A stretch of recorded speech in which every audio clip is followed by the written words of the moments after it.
Dear students, आज आपको class 6 की एसएसटी का फर्स्ट चैप्टर पढ़ाया जाएगा जिसका नाम है the earth in the solar system, सौरमंडल में पृथ्वी। आपका ये लेसन ज्योग्राफी से लिया गया है।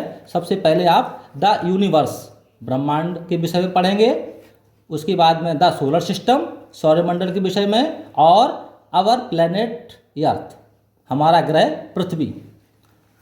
सबसे पहले हेवनली या कैलेस्टियल बॉडी में आप देखेंगे, ये ज्योग्राफिकल टर्म की बात है, इसमें सबसे पहले आप देखेंगे क्या चीज़ें होती हैं। आकाशीय पिंड किसे कहते हैं? The objects in the sky like the sun, the moon, stars etcetera are called heavenly bodies और कैलेस्टियल बॉडीज। जो चीज़ें हमें आकाश में दिखाई देती हैं जैसे सूर्य, चंद्रमा, तारे इत्यादि, इन सबको हम हेवनली बॉडीज, आकाशीय पिंड कह सकते हैं, या इन्हें स्वर्गीय पिंड भी कहते हैं। स्टार्स, तारे। Stars are self luminous bodies. तारे स्वयं में प्रकाशमान होते हैं। They produce their own heat and light. वे स्वयं की गर्मी और प्रकाश दोनों को उत्पन्न कर सकते हैं। प्लैनेट, ग्रह क्या होते हैं? A heavenly body moving an elliptical orbit which revolves around a star like the sun and reflects sunlight। इसके विषय में आप बताएंगे, एक आकाशीय पिंड जो अंडाकार कक्षा में घूम रहा है, जो सूर्य की तरह एक तारे के चारों ओर घूमता है और सूर्य की रोशनी को दर्शाता है या रिफ्लेक्ट करता है। गैलेक्सी, गैलेक्सी के विषय में बताएंगे। मिलियंस ऑफ स्टार्स, लाखों तारे, विच टुगेदर फॉर्म ए ग्रुप, जो कि साथ मिलके एक समूह बनाते हैं, इस समूह को गैलेक्सी कहते हैं। सोलर सिस्टम, सौरमंडल क्या होता है? The sun, 8 planets and all the celestial bodies that are revolving around it. सूर्य, 8 ग्रह और वे सभी आकाशीय पिंड जो घूमते हुए दिखाई देते हैं, इन सब को हम सोलर सिस्टम या सौरमंडल कहते हैं। द यूनिवर्स, ब्रह्मांड, vast infinite space having millions of galaxies. ये अनंत आकाश कह सकते हैं, अनंत अंतरिक्ष कह सकते हैं, जिनमें लाखों की संख्या में गैलेक्सीज या मंदाकिनियाँ पाई जाती हैं। कॉन्स्टेलेशन, तारामंडल। ग्रुप ऑफ स्टार्स, तारों का समूह। फॉर्मिंग ए डेफिनिट पैटर्न, जो कि एक निश्चित पैटर्न में होता है, इसे हम तारामंडल या कॉन्स्टेलेशन कहते हैं। आइएगा पॉइंट पे। If you look at the sky you will see different types of objects. यदि आप आकाश की तरफ देखेंगे तो आप पाएंगे विभिन्न प्रकार की चीज़ें आपको दिखाई देंगी। ड्यूरिंग द डे, दिन में अगर आप ऊपर देखेंगे तो आपको यू कैन सी द सन, आपको सूर्य दिखाई देगा। At night you can see the stars, रात में आप ऊपर की तरफ देखेंगे तो आपको तारे नजर आएंगे, मून, चंद्रमा नजर आएगा, and sometimes may be A shooting stars, और कभी कभी आपको टूटता हुआ तारा नजर भी आ सकता है। What are the objects collectively called, इन आकाशीय पिंडों को सामूहिक रूप से क्या कहा जाता है? All the objects that we see in the sky are collectively called celestial bodies और हेवनली बॉडीज। जितने भी आपको आकाशीय पिंड आसमान में नजर आते हैं, इनका सामूहिक रूप कैलेस्टियल बॉडीज या आकाशीय पिंड कहलाता है। दे इंक्लूड द स्टार, इसमें तारे भी शामिल होते हैं, ग्रह भी या प्लैनेट्स भी शामिल होते हैं, सैटेलाइट्स, उपग्रह भी होते हैं, एस्ट्रॉइड्स, क्षुद्र ग्रह भी या छोटे ग्रह भी होते हैं, मेट्रॉइड्स, इसमें उल्का पिंड भी शामिल होते हैं, और कॉमेट्स, धूमकेतु को भी इसमें शामिल किया जाता है। अर्थात हम कह सकते हैं, चाहे वो धूमकेतु हों, मेट्रॉइड्स हों, उल्का पिंड हों, उपग्रह हों, इन सब का मिला जुला रूप कैलेस्टियल बॉडी कहलाता है। Have you ever wondered how see these celestial bodies were formed? आपको ये आश्चर्य हुआ होगा कि ये कैलेस्ट्रियल बॉडीज का निर्माण या आकाशीय पिंडों का निर्माण किस प्रकार हुआ है, कैसे बनती हैं ये, इसकी चर्चा आपको द यूनिवर्स में की जाएगी। ब्रह्मांड के अंतर्गत बताया जाएगा आपको। According to most astronomers the universe started with a gigantic explosion the big bang of a cosmic egg about 15 billions years एगो।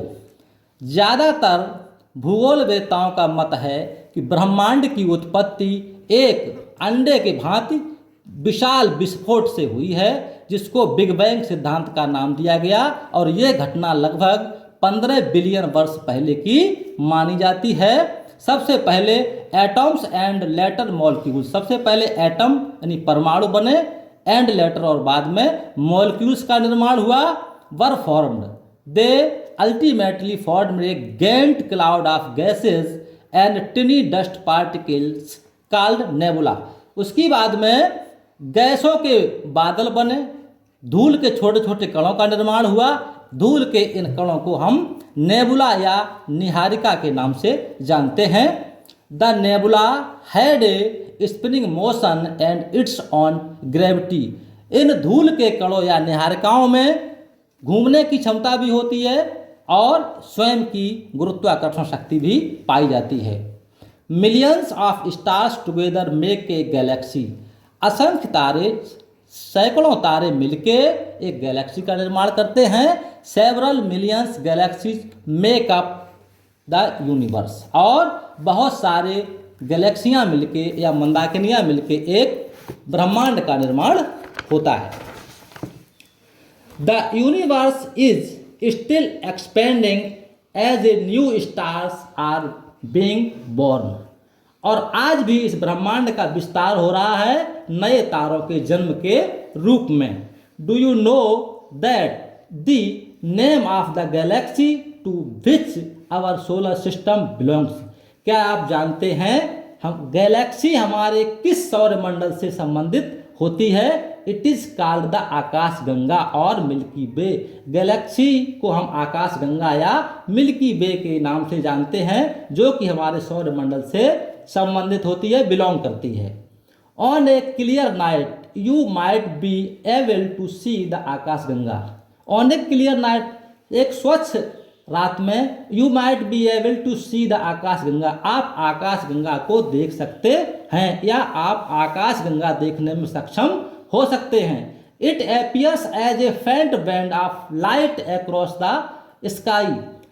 ऐसा प्रतीत होता है जैसे कोई फेंट बैंड का मतलब होता है मदहोशी band of light across the sky, जो कि हमें आसमान में एक लकीर की भांति चीरती हुई नजर आती है।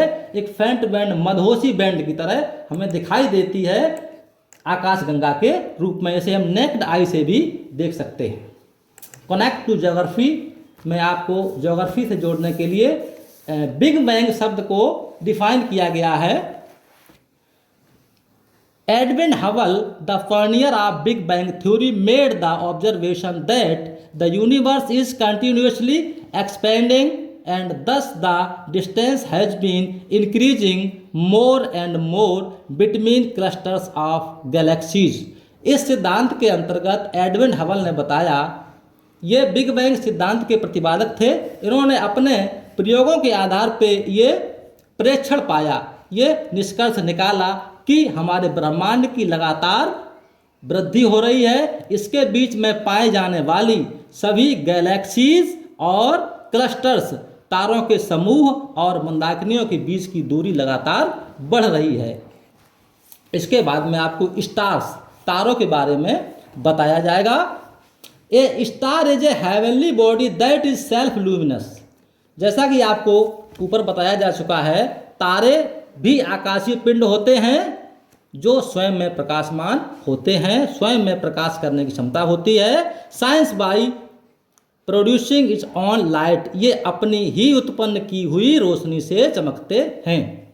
Stars are very big celestial bodies, ये साइज में बहुत बड़े होते हैं आकाशीय पिंड, जो तारों के रूप में हम बता सकते हैं जिनको। They look small because they are very far away from us, ये हमें छोटे इसलिए दिखाई देते हैं क्योंकि पृथ्वी से इनकी दूरी बहुत ज़्यादा होती है, अर्थात हमसे ये बहुत ज़्यादा दूरी पर होते हैं, इसलिए हमें छोटे दिखाई पड़ते हैं। The sun is the nearest star to the earth. सूर्य हमें बड़ा इसलिए दिखाई पड़ता है कि ये हमारे पृथ्वी ग्रह के नज़दीक पाया जाता है। The stars are made up to burning gases.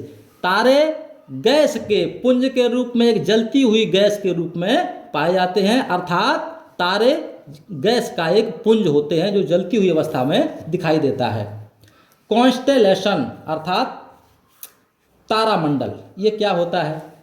If you watch the night sky closely, यदि आप रात में आकाश की तरफ ध्यान से देखोगे, यू कैन सी, आप देख सकोगे, क्लस्टर्स ऑफ स्टार, तारों के समूहों को आप देख सकोगे।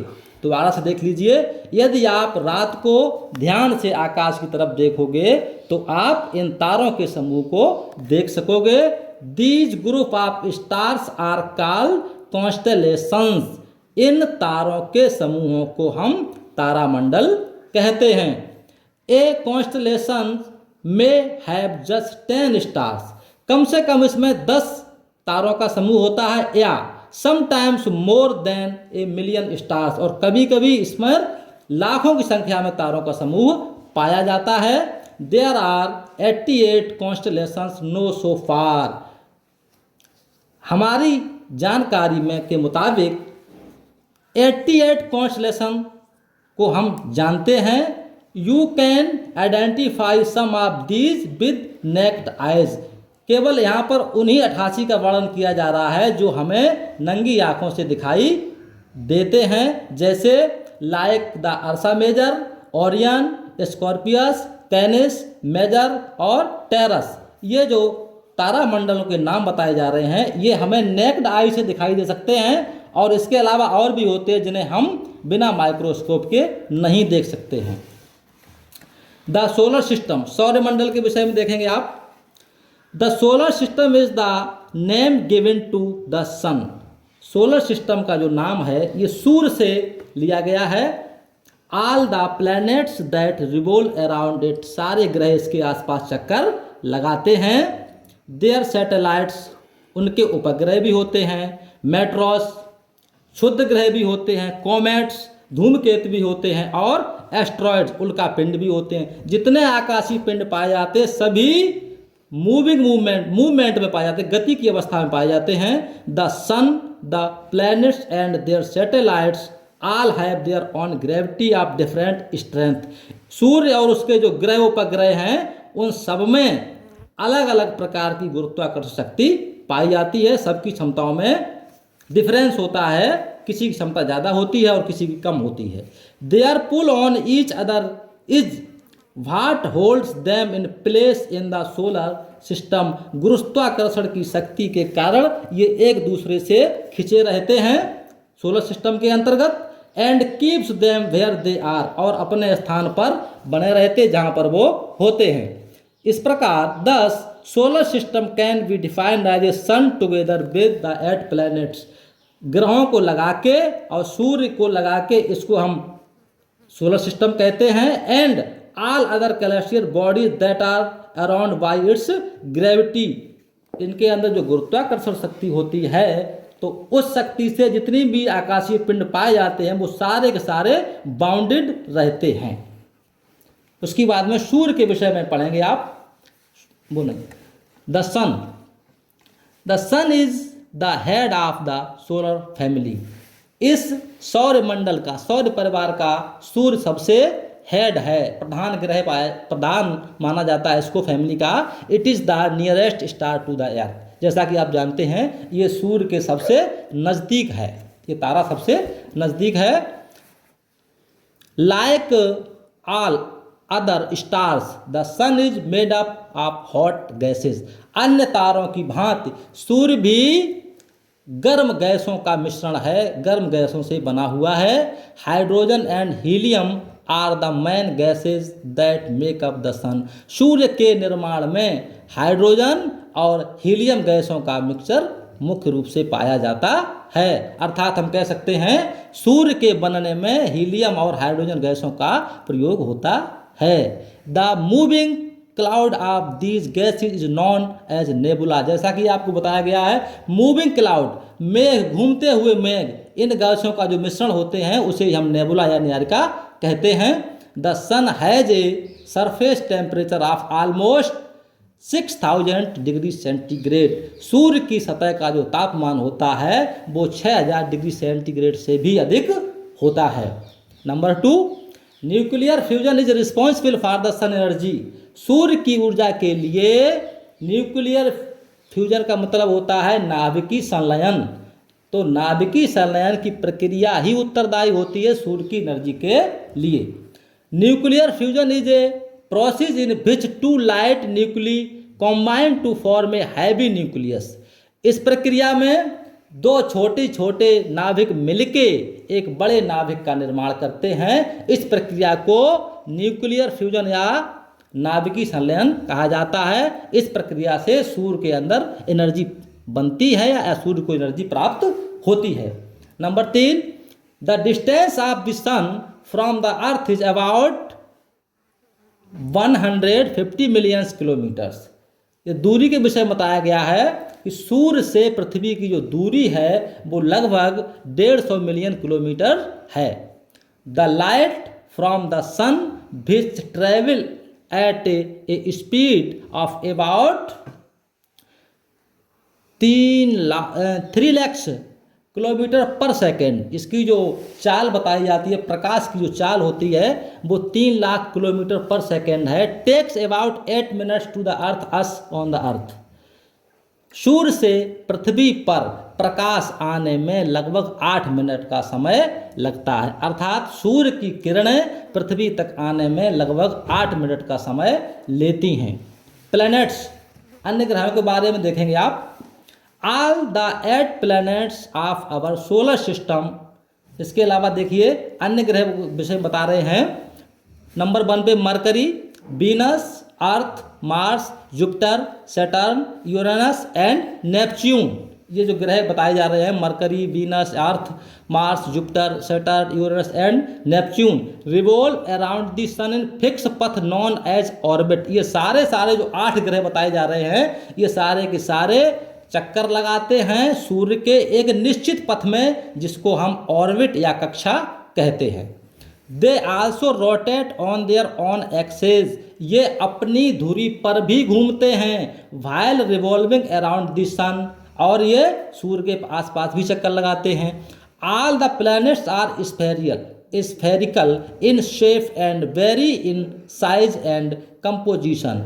इन all the planets are spherical, ये सभी के सभी ग्रह जो होते हैं वो आकार में गोल होते हैं। एंड वेरी इन साइज, और साइज में बड़े होते हैं। रचनाओं में अंतर पाया जाता है। Planets do not have their own light.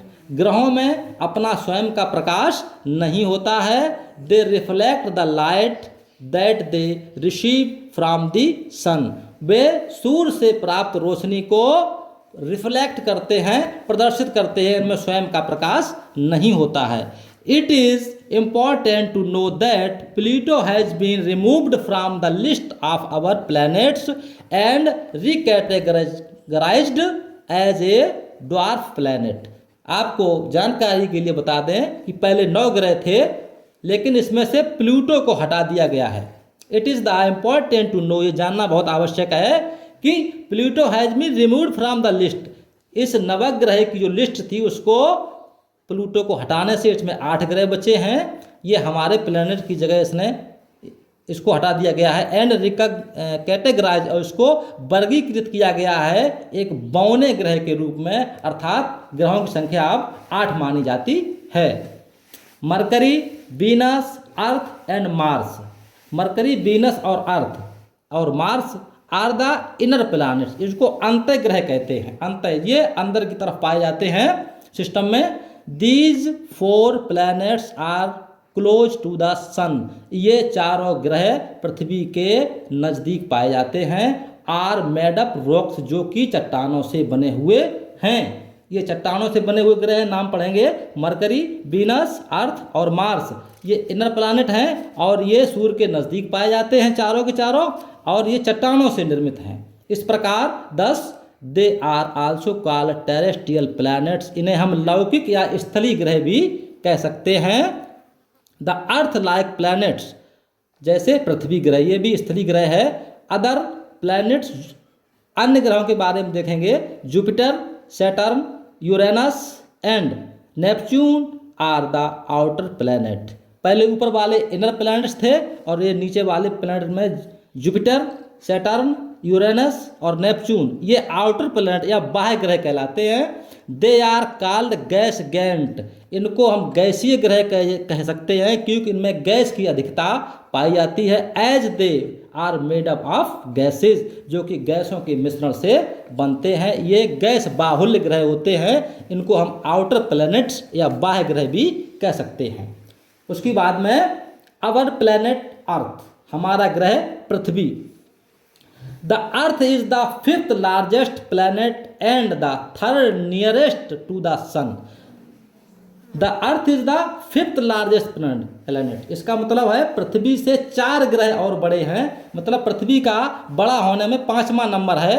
And the third nearest to the sun, और सूर्य से नज़दीकी में 3रे नंबर पर पृथ्वी का स्थान आता है।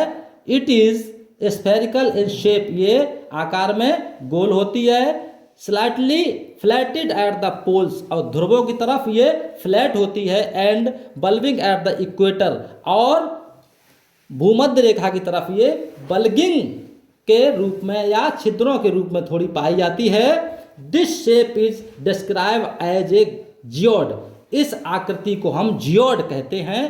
अवर earth is the unique planet, जैसा कि आप जानते हैं our earth is the unique planet, पृथ्वी एक अनुपम ग्रह है, एक अद्वितीय ग्रह है, इसके समान दूसरा कोई ग्रह नहीं है। Because it is the only planet in the solar system, सौरमंडल में पृथ्वी ही एकमात्र ऐसा ग्रह है where life is known to exist, जहाँ पर जीवन संभव हो सकता है, जीवन का अस्तित्व पाया जा सकता है। कैन यू से भाई, क्या आप जान सकते हैं कि ऐसा क्यों है? दिस इज बिकॉज, ऐसा इसलिए है, the earth has all the favourable condition required for the existence of life, पृथ्वी पर जीवित रहने के लिए वो सभी अनुकूलित दशाएं पाई जाती हैं जो एक जीवन के लिए आवश्यक होती हैं। अर्थात जीवन के अस्तित्व को बचाने के लिए जिन चीज़ों की आवश्यकता होती है वो सारी की सारी पृथ्वी पर पाई जाती हैं। उन चीज़ों के नाम बताए जा रहे हैं। दे आर, वे चीज़ें हैं, फर्स्ट नंबर पर optimum distance from the sun, सूर्य से अनुकूलतम दूरी, अर्थात पृथ्वी और सूर्य के बीच की दूरी जो है, ऑप्टिमम डिस्टेंस फ्रॉम द सन, हाँ, जो अनुकूलतम दूरी है सूर्य और पृथ्वी के बीच की, वो जीवन के लिए अनुकूल है। नंबर 2 पर an average surface temperature of 14 degree centigrade, पृथ्वी का जो औसत तापमान है वो लगभग 14 डिग्री सेंटीग्रेड का होता है, जो कि हमारे लिए अनुकूल है। थर्ड नंबर पे suitable seasons and weather conditions, हमारे लिए अनुकूल ऋतुएं हैं और मौसमी दशाएं भी हमारे यहाँ अनुकूल जीवन के लिए पाई जाती हैं। Adequate ability of liquid water, और हमारे यहाँ पानी की उपलब्धता भी पाई जाती है, वो भी तरल अवस्था में, जिसका हम प्रयोग आसानी से कर सकते हैं क्योंकि बिना पानी के जीवन असंभव होता है। कनेक्ट टू ज्योग्राफी में आप देखेंगे, Pluto was once considered a 9th planet of our solar system, Pluto जब शामिल था हमारे सोलर सिस्टम में तो ग्रहों की संख्या 9 थी, लेकिन but now it is has been given status of a dwarf planet, लेकिन अंतर्राष्ट्रीय एस्ट्रोनॉमिकल संघ के द्वारा इसको उस लिस्ट से हटा दिया गया है और इसे डॉर्फ प्लैनेट अर्थात बौने ग्रह के नाम से जाना जाता है by the international astronomical union यानी AU के द्वारा इसको हटा दिया गया है। उसके बाद में सैटेलाइट्स या उपग्रहों के बारे में पढ़ेंगे। In general a satellite is anything that orbit something else, as for example the moon orbit Earth is the a satellite. जैसा कि आप देखेंगे सामान्य तरीके से बताया जा रहा है कि चाहे वो सैटेलाइट हों या वो मून हो या अन्य कोई आकाशीय पिंड हो, सारे के सारे घूमती हुई अवस्था में पाए जाते हैं। उसी प्रकार से अर्थ एंड इट्स सैटेलाइट, पृथ्वी है वो भी घूमती है और उसके जो उपग्रह हैं वो भी घूमते हैं, लाइक द प्लैनेट्स, ग्रहों की तरह। The satellites have no light, satellite उपग्रहों में कोई लाइट या प्रकाश नहीं होता है, ऑफ देयर ओन, स्वयं का, अर्थात जो उपग्रह होते हैं वो दूसरे के प्रकाश से चमकते हैं। And they too reflect the light they receive from sun, और रोशनी के लिए एकमात्र साधन सूर्य है, तो जितने भी उपग्रह हैं उनके चमकने का कारण केवल सूर्य होता है, सूर्य से ही प्राप्त रोशनी से ये चमक सकते हैं। Today man made satellites are being launched into space to study, आज मनुष्य निर्मित सैटेलाइट लॉन्च किए गए हैं या मानवों ने अपने स्वयं के उपग्रह बनाए हैं, अंतरिक्ष में उनको स्थापित किया गया है। टू स्टडी, अध्ययन करने के लिए, किसके विषय में, वेदर कंडीशन, मौसम की दशाएं जानने के लिए अध्ययन होता है। डेवलपमेंट टेली कम्युनिकेशन, संचार के जो माध्यम है, संचार के जो साधन हैं उसके विषय में भी हम स्टडी कर सकते हैं इसके माध्यम से। टेक फोटोग्राफ्स, इसके द्वारा हमें वहाँ से फोटोग्राफ्स भी भेजे जाते हैं। And map large areas of the earth, पृथ्वी पर बड़े बड़े नक्शे भी बनाए जाते हैं। एंड कंडक्ट एक्सपेरिमेंट, और बहुत सारे प्रयोग भी किए जाते हैं उन फोटोग्राफ्स के आधार पे जो हमें स्पेस से ज़मीन पे भेजे जाते हैं, इन स्पेस कह सकते हैं। तो मनुष्य ने जिन उपग्रहों का निर्माण किया है उन उपग्रहों के माध्यम से हम मौसम के विषय में जानकारी लेते हैं, टेली कम्युनिकेशन का निर्माण करते हैं, और उन फोटोग्राफ्स के माध्यम से हम बहुत बड़े नक्शे बना सकते हैं, और पृथ्वी पर जो एक्सपेरिमेंट होते हैं उन स्पेस के द्वारा भेजे गए चित्रों के आधार पे ही हम करते हैं। The moon is the natural satellite of the earth, चंद्रमा पृथ्वी का प्राकृतिक उपग्रह है। Jupiter, Saturn, Uranus, Neptune and Mars have many moons, पृथ्वी के अलावा जैसे जुपिटर है, सैटर्न है, यूरेनस है, नेपच्यून है और मार्स है, इन पर कई कई चंद्रमा पाए जाते हैं। जैसे कि Mercury and Venus have no moons, दो ग्रह ऐसे उपग्रह ऐसे हैं जिन पर ये नहीं पाया जाता है मून, जिसमें है मरकरी और वीनस। मरकरी और वीनस पर कोई किसी प्रकार का चंद्रमा नहीं पाया जाता है। The earth has only one moon, पृथ्वी पर सिर्फ एक ही चंद्रमा पाया जाता है, अर्थ्स मून, पृथ्वी का चांद। The Earth's moon is the brightest object in the night sky, रात्रि के समय जब आसमान में आप देखेंगे तो सबसे ज़्यादा चमकने वाला अगर कोई पिंड है तो वो चंद्रमा होता है। अर्थात रात में जब आप आसमान की तरफ देखेंगे तो सबसे ज़्यादा चमकीला ऑब्जेक्ट अगर कोई है तो वो चंद्रमा होता है। लेकिन but has no light of its own, चंद्रमा के अंदर भी स्वयं का प्रकाश नहीं होता है। The diameter of the moon is about 1/4 of the earth's diameter, the diameter of moon, चंद्रमा का जो व्यास होता है वो is about 1/4 of the earth's diameter, पृथ्वी के व्यास का चौथाई भाग होता है, माने 1/4 होता है। लेकिन but then why does it appears as big as sun, परंतु ये हमें चंद्रमा जो है सूर्य से बड़ा क्यों दिखाई देता है? इसका कारण क्या है? दिस इज, ऐसा इसलिए है क्योंकि because it is the closer to us, ये हमारे ज़्यादा नज़दीक है देन द सन, सूर्य की अपेक्षा। अर्थात सूर्य हमसे अधिक दूर पाया जाता है और चंद्रमा हमारे नज़दीक पाया जाता है, इसीलिए हमें सूर्य से बड़ा दिखाई देता है। It is situated at the distance of about, इसकी दूरी जो है लगभग बताई जाती है 3,84,400 किलोमीटर्स फ्रॉम द अर्थ, पृथ्वी से चंद्रमा की जो दूरी है वो 3,84,400 किलोमीटर बताई जाती है या मापी गई है। The moon surface is Rocky and covered with dust, चंद्रमा की जो सतह है वो चट्टान युक्त है और धूल से धूल से ढकी हुई है। It has large holes on its surface called craters. इसकी सतह पर बड़े बड़े होल पाए जाते हैं जिसको हम क्रेटर्स या खड्डा कह सकते हैं या कहते हैं। देयर इज नो एयर, चंद्रमा पर हवा नहीं है। ऑन द मून, चंद्रमा पर हवा नहीं पाई जाती है। It has no life of any kind, और चंद्रमा की सतह पर किसी प्रकार का जीवन संभव नहीं हो सकता है। एस्ट्रॉयड के विषय में आप देखेंगे, क्षुद्र ग्रहों के बारे में देखेंगे। Between the orbits of Mars and Jupiter, Jupiter और मार्स के बीच में thousands of planets like small bodies revolve around the sun along with the planets।